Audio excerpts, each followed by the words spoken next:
31 now, where we're reaching the last 10 of this series.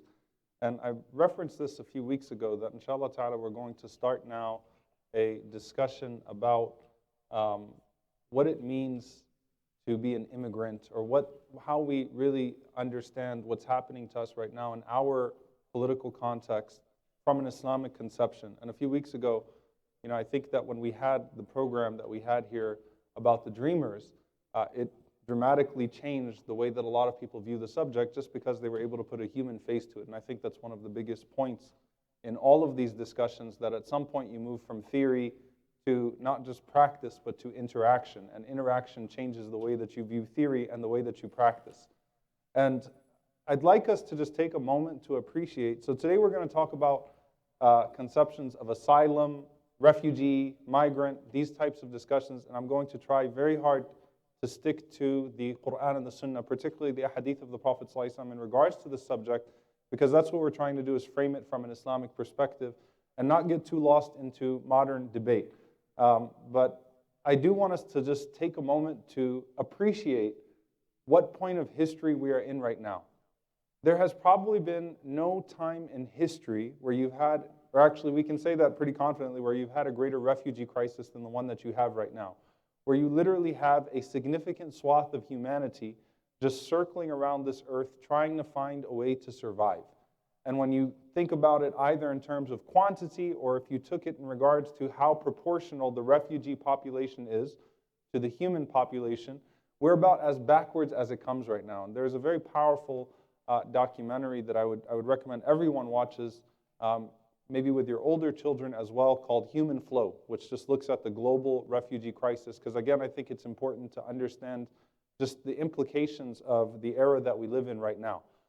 And I think that if we're going to speak about refugee law, we have to critique it against broader political and social contexts. I want us for a moment just to appreciate where we live right now and what we're seeing right now happening with the Rohingya, happening with the Syrian refugees, what's been happening for decades now with Palestinian refugees, just the displacement that's been taking place throughout the continent of Africa with absolutely no outcry from the world. Just take a moment and understand it from this perspective. If we look at the time of the Prophet ﷺ, in fact, if we look at Jahiliyyah, we look at the days of ignorance, we look at the tribal system that existed before Islam, and automatically we view it as incredibly backwards, and we're repulsed by it, and rightfully so. How is it that a person belonging to a certain tribe is entitled to this, and that, whereas a person who belongs to a lesser tribe or doesn't have a native tribe at all is entitled to almost zero economic protection or political protection? But I would venture to say that even in Jahiliyyah, the person who would be in the state of Ibn Mas'ud that lived in Mecca at that time, or a person in whose favor Hilf al-Fudul, we talked about Hilf al-Fudul, the League of the Pact of Justice was established with the Prophet ﷺ participating in it. That person that started that whole thing had a much better situation and was dealing with a less backward system than the one that we're dealing with right now in the global scale of things. What does that mean? If you think about how cruel our current broader political social context is in regards to how it forces people into these difficult situations.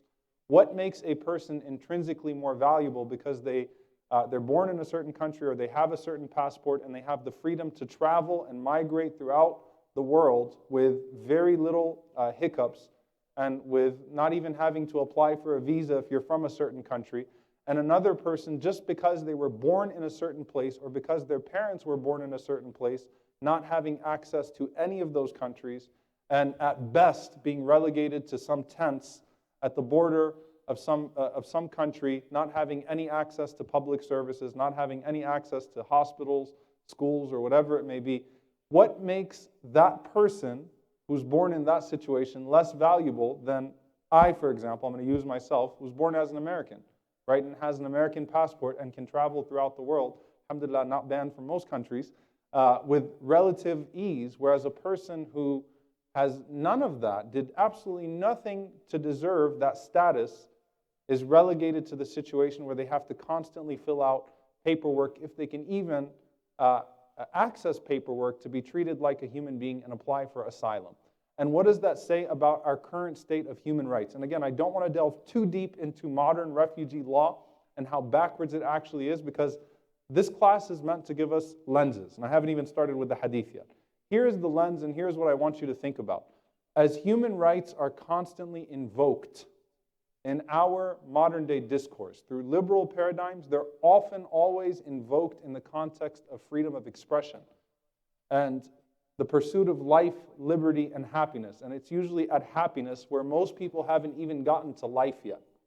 Okay, so the human rights of people to do this, the human right of people to do that, the human rights of people to do this in this context. And it's usually in regards to people's individualistic rights to be able to express in a certain way, to be able to live in a certain way. And usually those terms are hijacked for privileged populations. But when you look at the Islamic conception of human rights, it starts at life, and not just at life, but the idea that everyone is entitled to a dignified existence. Every human being is entitled to a dignified existence. So you have human rights in America, in the West, and this is the problem with all the isms, is that they all suffer from classism. They're all plagued by the same disease of working for those that are in a certain status, in a certain economic status, or whatever it may be. Islam starts off with the right to a dignified existence. Before you go to liberty and the pursuit of happiness, you start at life.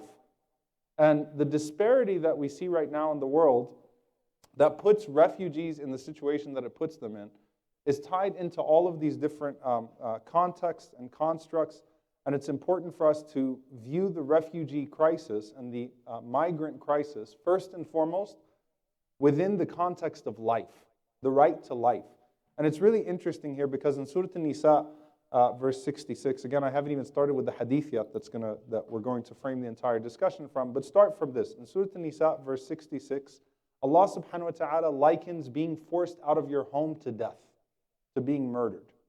Being forced out of your home, أَنِ اقْتُلُوا أَنفُسَكُمْ أَوْ اخْرُجُوا مِنْ دِيَارِكُمْ. Okay? That you kill yourselves or that you are forced out of your homes. That being forced out of your home is like being killed.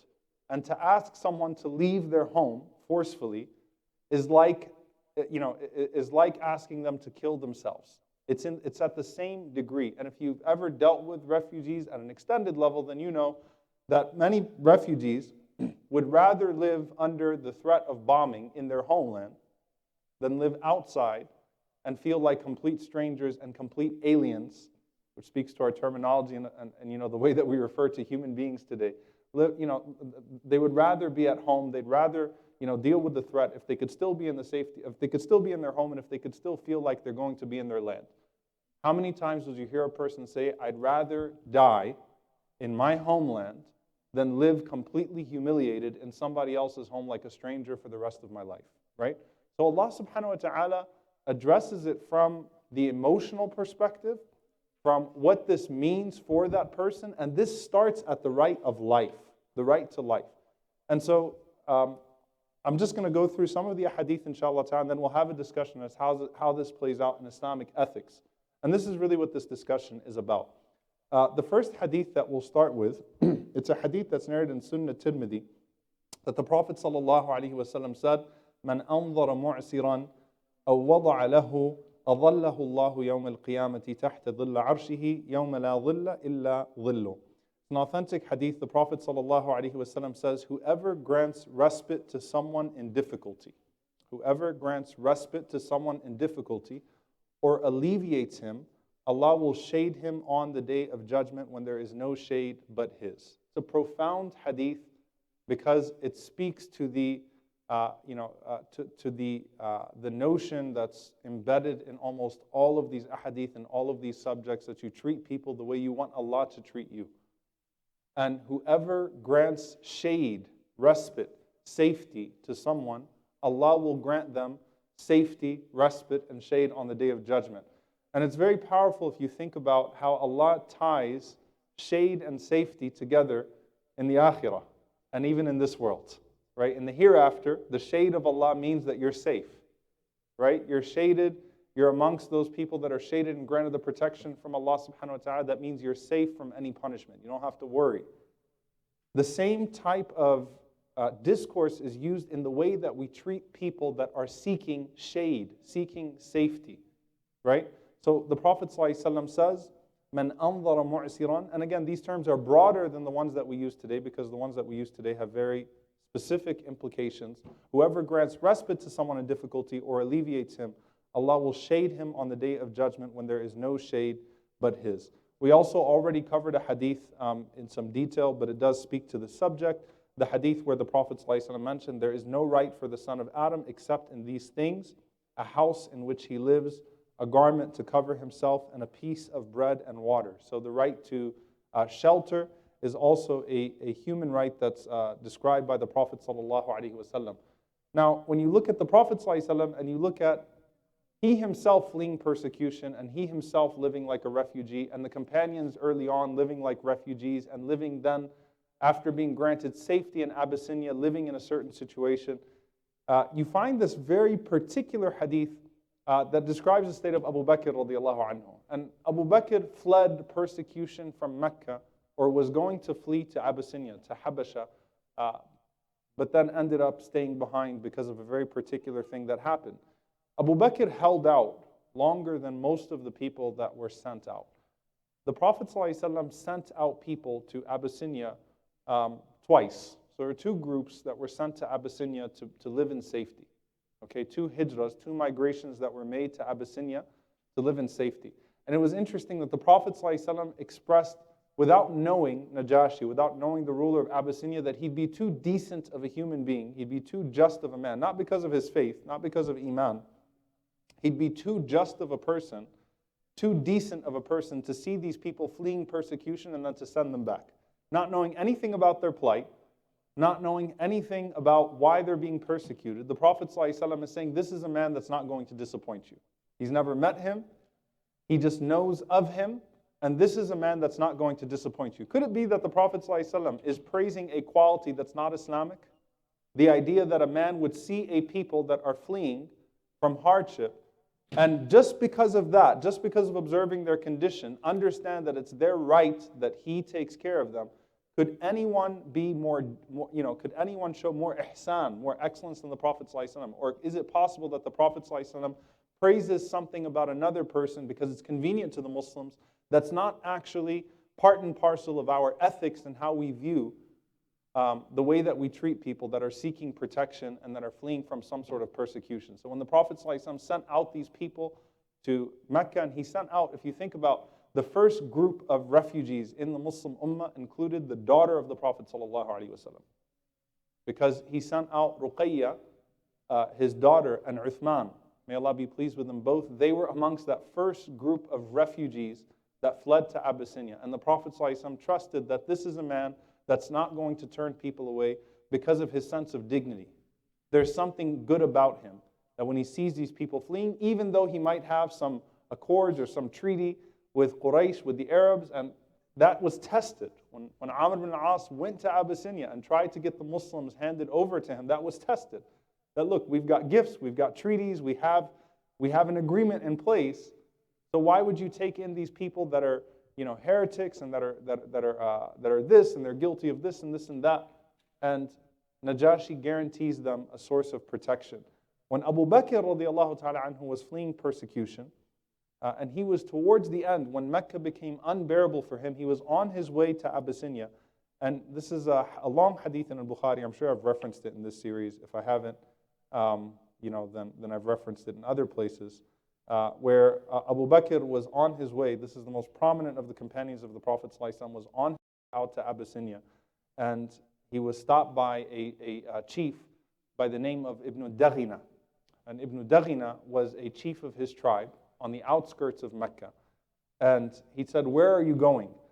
Now, we usually talk about, Ibn Daghina offering him protection, bringing him back to Mecca, and that stopped Abu Bakr's migration to Abyssinia. But where are you going and why are you leaving? The words of Abu Bakr here are powerful in how we understand this subject. He says, أخرجني قومي. My people ran me out. He says, فأريد أن أسيح في الأرض وأعبد ربي. And so I desire to go out and to explore the land around. Asihu fil ard, to explore the earth of Allah, the God-given earth of Allah subhanahu wa ta'ala, wa a'budu rabbi, and worship my Lord freely. If you think about the implications, what's embedded in that sentence alone, that I have a right, an asiha fil ard, to go as I please, wherever I want, and to worship as I please. Right? If you think about that implication, it struck me when we were at the Dreamers rally, and Imam Zayd, when he was speaking, he said that migration is a human right in Islam. The right to migration is a human right in Islam. It's embedded, the right to migrate, asihu fil ard, that a person can go through the land as they please and be granted dignity and protection. That's a human right in Islam. We did not conceive of these borders and these nationalities and passports that assign value to people, and who gets to go where, and who gets to export what, and who gets to import what, and who gets to end up here, and who gets to be treated with this, and any disparity in wealth, disparity in rights and obligations. We didn't conceive of any of that. Okay? It starts off with the statement of Abu Bakr radiallahu ta'ala anhu. I'm going out because I should have the right to travel through the earth of Allah and to worship my Lord. Right? And then Ibn Daghina granted him asylum. So I guess the word is really asylum. Ibn Daghina said that no, a person like you, la yakhruj wa la yukhraj, you should not leave, nor should you be forced out. You're too valuable to us to leave because you're too good to your people to leave. And at the same time, it's not right that you be forced out. So it's interesting because Ibn Daghina said that one part of this is justice. La yakhruj wa la yukhraj. One part of it's justice. That's not just that you be forced out of your land. This is your land. Mecca is yours. This is where you're from. But the second part is that your value to us as a people. But had he said, only la yakhruj, we can't afford to lose you, then it wouldn't be for justice. It would be because Abu Bakr is particularly a valuable person. But when he says la yakhruj wa la yukhraj, that you should not leave, nor could you be forced out, then he's saying that even if you offered no value whatsoever to society, that's your right. It's a right to your land, and it's a right to your home, and this should not be happening to you. You see, there's a difference between the two, because if you think about right now the discussion about refugees and immigrants, well, what do they do for us? Right? What are they bringing to us? What do they do for us? And of course, all of that is based in racism and not in facts about what immigrants contribute to the population, what refugees do in most places that they go to. Okay? But that particular thing that, look, even if you offered no particular benefit and you weren't an extraordinary person, it's not right for you to be forced out this way. So he offered him that asylum, he offered him that protection, and he took him back to Mecca to give him that. This also conceives of not just the way the people deal with one another, but also it goes to the state and it goes to leadership. If you think about the broader frame, and as we come to the last 10 Hadith, you're going to see a lot of these broader frames play out. When the Prophet ﷺ says, هَلْ تُرْزَقُونَ وَتُنْصَرُونَ إِلَّا بِضُعَفَائِكُمْ, are you given by Allah subhanahu wa ta'ala victory and spent on, meaning given rizq, sustenance, except by the way you treat your most vulnerable. Right? That's a frame. That you will be treated as you treat your most weak and your most vulnerable. The Prophet ﷺ, he says, مَا مِنْ إِمَامٍ, there is no leader, يُغْلِقُ بَابَهُ دُونَ ذَوِي الْحَاجَةِ, that there is no person who closes his door to someone in need.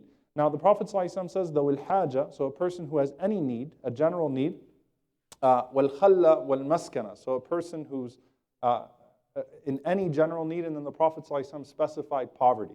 So there is no leader who closes his door, who shuts his door to a person who is in need or one who's suffering in poverty, إِلَّا أَغْلَقَ اللَّهُ أَبْوَابَ السَّمَاءِ دُونَ خَلَّتِهِ وَحَاجَتِهِ وَمَسْكَنَتِهِ, except that Allah subhanahu wa ta'ala will shut the gates of the heavens for him when he is suffering from any need or when he himself is in poverty or is looking for any type of assistance. So Allah particularly, or the Prophet ﷺ particularly talking about the leader who shuts the door, who turns away the one that is in need, and what the implications are for that person in the hereafter. That's also a hadith that's in Sunnah Tirmidhi. That's in regards to the individual, that when you turn someone away, Allah will turn you away. that if someone comes to you as an authority or someone who's in a position to elevate them or to alleviate them, and you turn them away, then the doors of the heavens will be shut like you.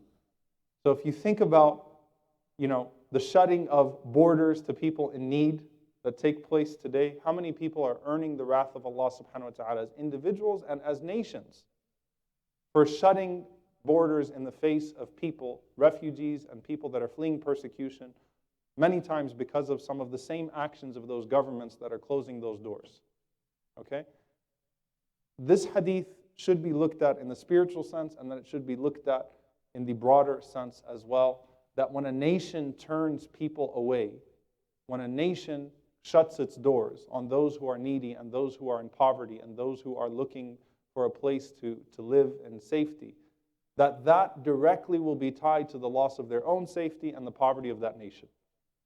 That's from an Islamic ethics perspective, that the barakah, the blessings of the wealth that's for that nation and their safety will be taken away from them because of the way that they're treating other people. And it's interesting here because historically speaking, the scholars mentioned that there was no person who was more giving to all of those that were seeking help than Umar ibn Abdul Aziz rahimahullah. When you look at Islamic history, Umar ibn Abdul Aziz would take in people and grant protection and asylum to anyone that sought it. In fact, interestingly enough, Umar ibn Abdul Aziz, he was the governor of Medina at the age of 25, from 25 to 33. Then he became the Khalifa once again at 38. So there's a lot of lost history usually before his Khalifa, but he made some amazing reforms as the governor of Medina from 25 to 33. One of the things that he would do is he'd take in all the refugees that were being persecuted by Hajjaj, by another Muslim leader. Okay? And it annoyed Hajjaj that Umar ibn Abdul Aziz was taking them in and then preventing Hajjaj from harming them in Medina, and actually stopped Hajjaj from entering in Medina, and took these people in. He didn't set up refugee camps. Okay? He placed it on the citizens of Medina to take in those people that were being harmed by Hajjaj in other Muslim lands. So it wasn't like a Muslim, non-Muslim thing. And when we talk about the Prophet ﷺ and his companions fleeing to Medina as refugees and being taken in by the Ansar, that's not just a specific situation here, right? What Allah mentions to us about those people as they took them in is an example for all of us, not just to be invoked in fundraisers. Okay? There's something more to it than that. So Umar ibn Abdul Aziz rahimahullah was someone who was well known for taking care of people that fled persecution, for granting asylum to all of those that sought it, and for opening his doors. And what happened to the nation of Umar ibn Abdul Aziz? It was the richest Muslim nation, the most stable Muslim nation that we'd ever seen in our history. Truly. I mean, the things that happened in the time of Umar ibn Abdul Aziz in terms of stability in the ummah, in terms of the social welfare in the ummah, in terms of, he dismantled any type of, Umar ibn Abdul Aziz stopped any type of outside warfare, right? He just wanted to manage the affairs of the ummah, righting the wrongs of government corruption, getting to a point where zakah, they couldn't find anyone to collect zakah anymore because he was solving all of the problems at a policy level. All of the justice that Umar ibn Abdul Aziz brought to the ummah in his short time led to a situation of safety and led to a situation where there was blessing in the wealth at the time of Umar ibn Abdul Aziz rahimahullah ta'ala. So those two things are tied. Justice and blessing in the wealth of a nation are tied together. Safety and how the poor are treated are all interconnected in the Islamic connection. Now we already mentioned that Allah likens a person being forced out of his home to a person being killed, okay? That it's almost like a person no longer lives if they're being forced out of their home. Therefore, it's more than just offering them a house, but there are also emotional needs and all types of special needs that are to be afforded to those that are in that situation. So in Surah Al-Hashr, verse 9, where Allah subhanahu wa ta'ala mentions the Ansar, literally the supporters, those in Medina who took in the migrants, who took in the muhajirin, those who came from Medina. How does Allah describe them? يُحِبُّونَ مَنْ هَاجَرَ إِلَيْهِمْ. They love those that have migrated to them. This is something that cannot be taught except through faith. Let me give you an example, and it's a very sad example, by the way. what ends up happening in almost any, even Muslim land. Let's just take a Muslim land with Muslim refugees, just to specifically attach it to this idea here. Initially, there's a call to humanity, there's a call to take people in. Once refugees come in and people start to feel the pinch on their society, what happens? They develop a resentment towards the refugees themselves. And it happens everywhere. Okay? There is a resentment that's developed towards those refugees. Why? Because these refugees come into a country, and initially it's like everyone go out and give them charity and take some food to them and spend your weekends and spend a part of your wealth, and there are national calls to take care of people. Then as the situation goes on, refugees need to find work. They're undocumented. Okay, so they'll take jobs at lower rates. Think about immigrants or refugees. They'll take jobs for pennies just to be able to eat and drink to anyone that's willing to employ them, right?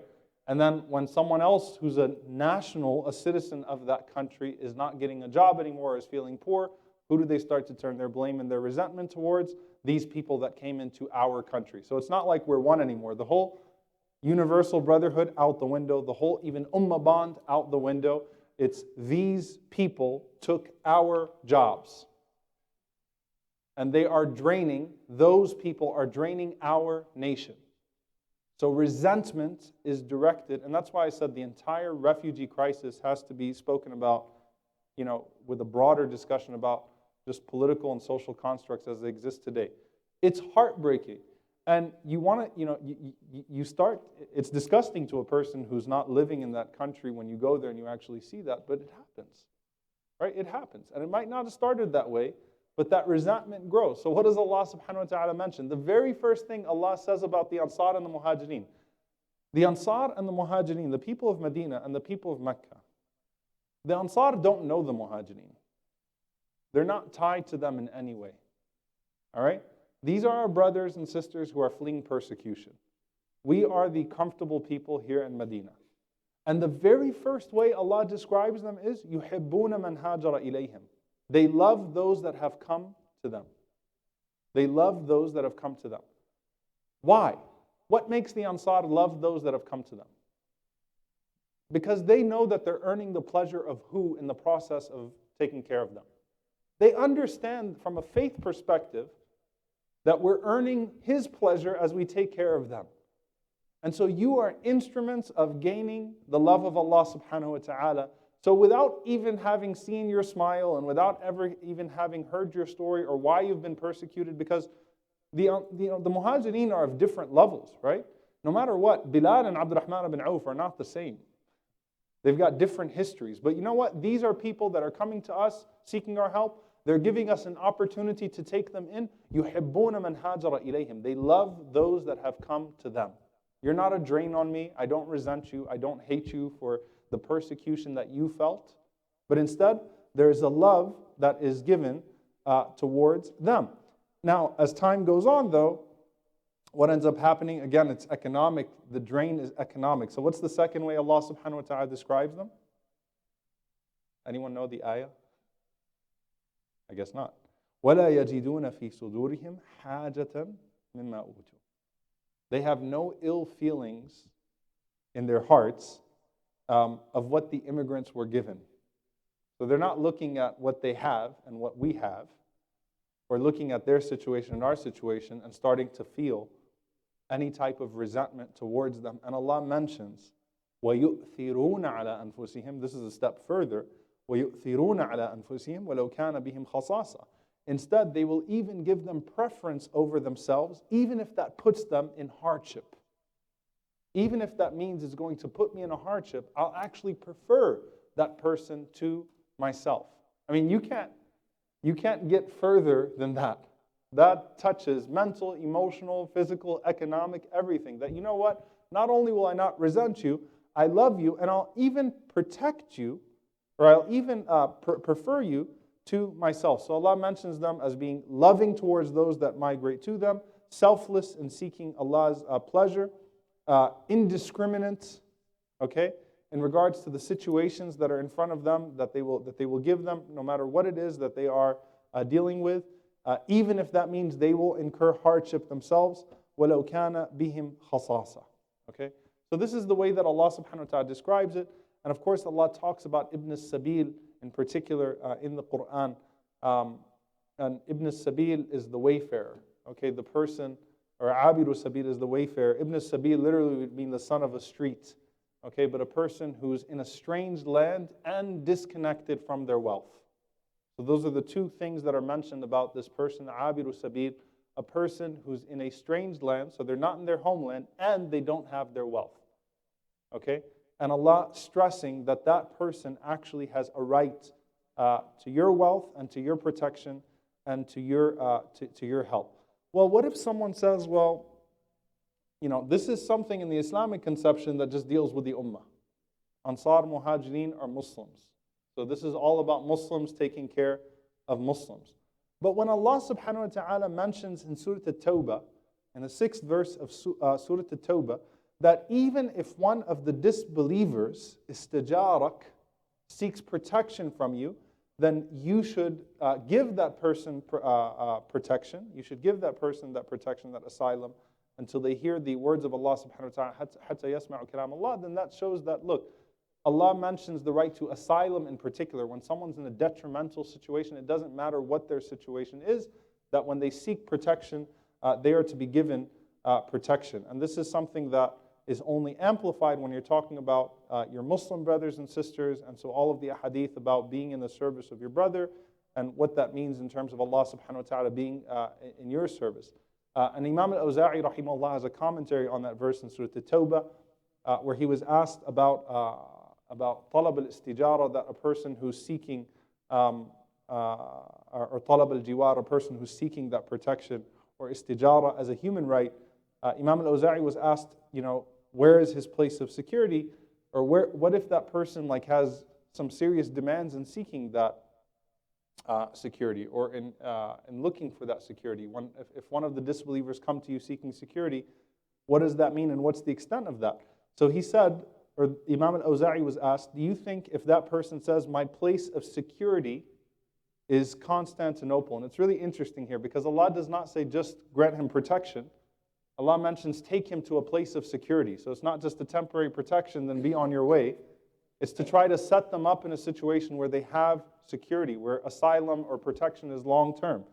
So he was, you know, Imam al-Awza'i was asked, look, would we have to take him? What if someone comes to us and says, my place of security is not going to be until Constantinople? Do I have to take him there? And Imam al-Awza'i rahimahullah said, well, you should take at least that person to one of their fortresses or one of their strongholds to where they'll have that security. So you have to assure that. He said, what if, and this is now talking about mushrikeen versus, or disbelievers, living in a Muslim country. He says, what if, the mushrikeen are met by a Muslim patrol in their country before they reach their place of security? He said, then the patrol should not stand in their way. The Muslims should not stand in their way, so they should make sure that they're able to reach their land safely. He said, what about the enemy who enters under Muslim land, under a safe conduct, which is valid until his return? Now, Islamically speaking, there are different statuses that would be afforded to a person. There's a person who's mu'ahad, there's a person who's under a treaty, there's a person who's a citizen in the sense that they're living in that Muslim land permanently. There's a person who comes from who belongs to a people that are actually in hostility with the Muslim community at that time, but they themselves are not involved, and so they're under a covenant or they're under a treaty. There are different statuses that exist for a person in this regard.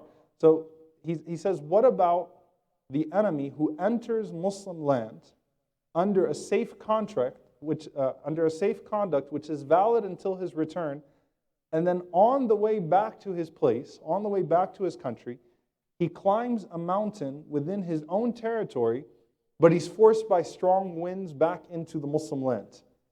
And then the enemy then says, I am here under safe conduct, what should be done?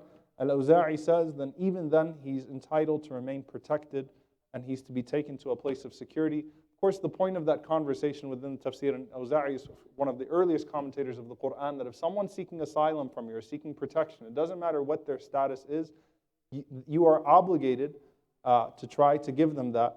And this is something, when you think about asylum in the Islamic conventions, as opposed to modern law conventions, it's very different. So this is a means of tying the entire world together, that when it comes to istijara or talab al-jiwar, when someone is seeking protection or seeking safety, that you are to go above and beyond to give them safety and security, and to also put them in a situation where they can pursue what you're trying to pursue. So where they end up with the same rights and responsibilities as you once they are granted asylum. And this, of course, when we talk about modern refugee law, number one, it doesn't guarantee asylum. So some refugees are in permanent refugee status. Number two, even those that are granted asylum are not guaranteed any type of livable condition or anything that's going to actually take care of them in the long term. So the concept of aman here, the concept of safety, as a right that's to be given to people no matter what their situation is, and that you are to try to assure someone who's lost a home that they can find another home and that they can find security and they can find their same pursuits, is deeply embedded in our deen. And of course, subhanAllah, I mean, it's in the Muslim psyche. It's in our, if you think about our Anbiya, our prophets, Ibrahim alayhi salam has to flee. He's a refugee that has to flee with his family. And then you find, Musa alayhi salam having to flee, right? So you have Ibrahim and his family having to flee. And then you have Musa alayhi salam having to flee to Madian.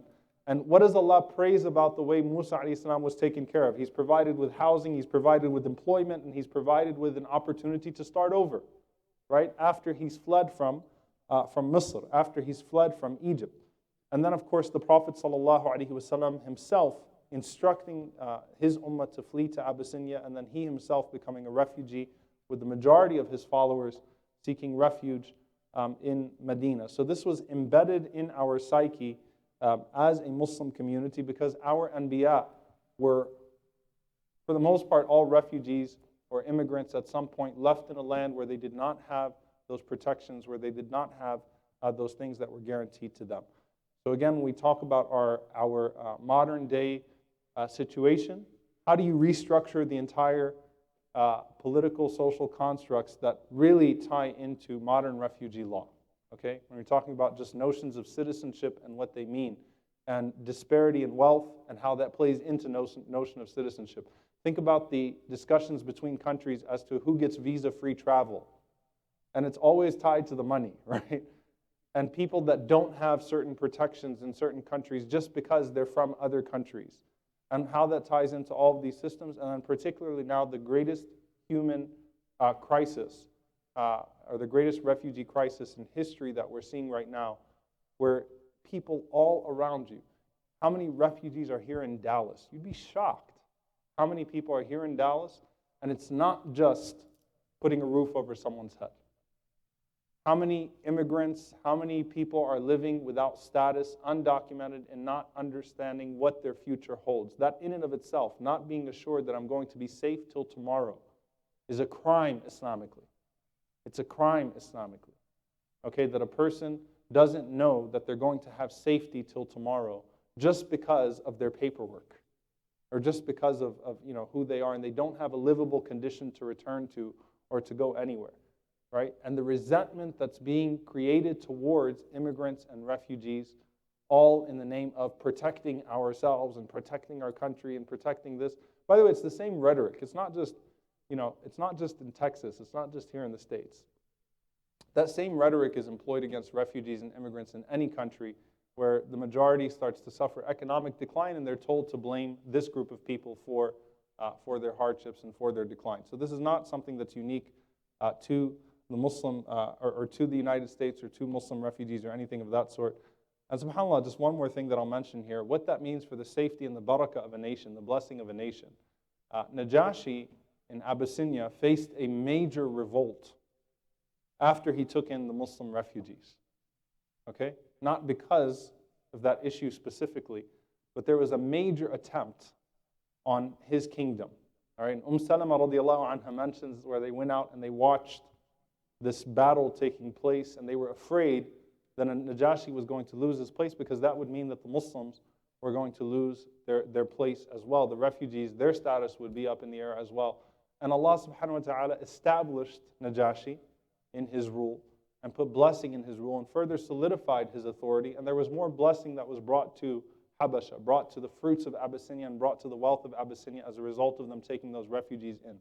That ties into this entire thing, that there's barakah on an individual level, blessing on an individual level, when you use it to take care of someone else who, for no doing of their own, no crime of their own, is viewed as less of a human being in the world today.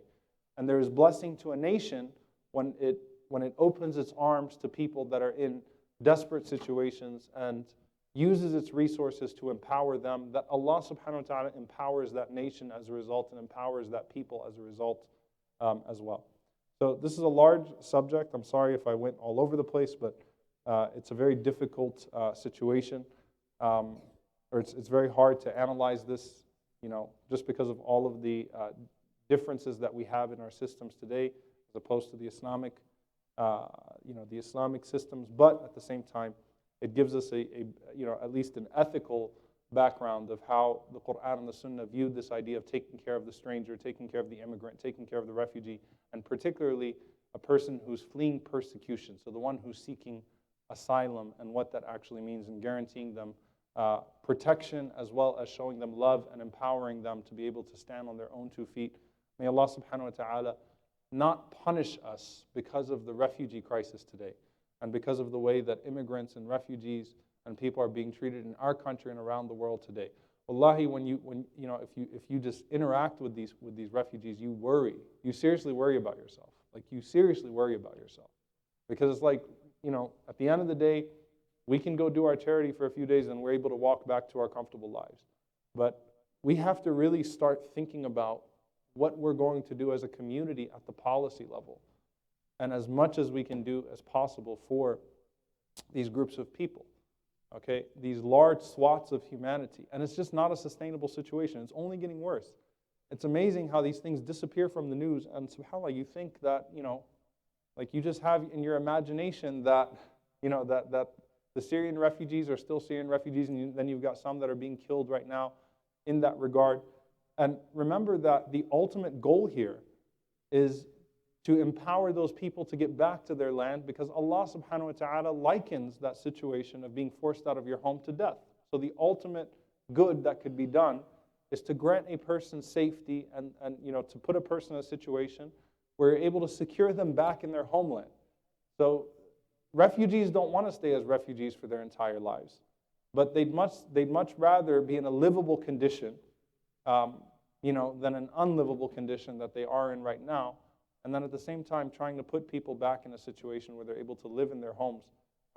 There have been mass, there have been mass groups of people, large groups of people that have left Syria just in the last few weeks that are now finding their way to different countries. And in many situations, people are still being turned away, and resentment is being shown towards them.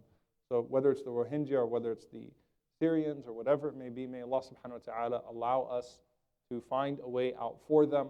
And when we're talking about immigrants here in our country that are being treated the way that they're being treated for no crime of their own, nothing that they did. Right now, the entire Dreamers debate, the uncertainty that they live in and what that does to you mentally and emotionally, not knowing if at any moment someone's going to burst, ICE is going to burst your door down and lock you up and take you away from your family, and you won't see them maybe for years or ever again, for nothing that you did wrong, even though you're doing everything that you're supposed to do as a person. So may Allah subhanahu wa ta'ala allow us to be in the service of those people and protect them and protect us and forgive us when we don't do enough for them, and allow us to not only serve them, but to also work ethical policy as much as we can to stop that bleeding and to hopefully allow people to return to their lands in full security and in full happiness. Allahumma ameen.